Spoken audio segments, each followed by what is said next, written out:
मोटू one विभाग द्वारा 1078 कईंच उद्धार 3 जन होती गिरफ।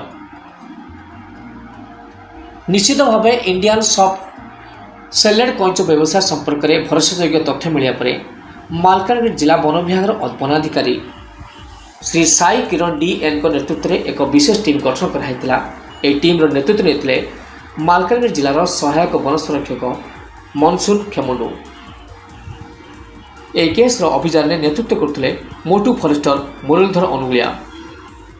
मोटू सेक्शन समस्त वन कर्मचारी गत रात मालकानगिरी जिलार राज्य सीमा सीमांत अंचल कौशलपुर में जगिथिले।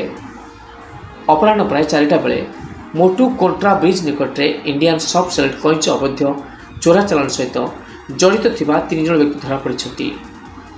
सेमानकठारु 1078 कईंच जबत कराइछि। सेथिरु 910टी कईंच जीवंत एवं 168 गोटी कईंच मृत अछि।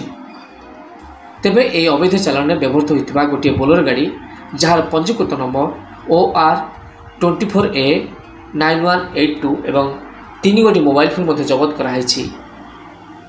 यह कईंच आंध्र प्रदेश MPV 65 ग्राम को विक्रय एवं खाइबा उद्देश्य चोराचालान कराउथला। मुख्य आसामी श्री सुकुमार तरफदार ओरफ खोकन पिता धुरेन तरफदार ग्राम MPV 65 गिरफ होता बेले अन्य 2 जन ड्राइवर श्री जुगल किशोर दे पिता दृष्टि रंजन दे ग्राम थाना दर्नापाल जिला सुकुमा AJ 32 वर्ष एवं अन्य जने श्री विश्वनाथ मंडल पिता विनय मंडल ग्राम MPV 56 गिरफ होती। अवैध वनजंतु व्यवसाय अन्य अभियुक्त को चिन्हित कर गिरफ करने तदंत कार्य चालू रही। मालकानगिरी प्रियंजन प्रणाम रिपोर्ट OTN TV।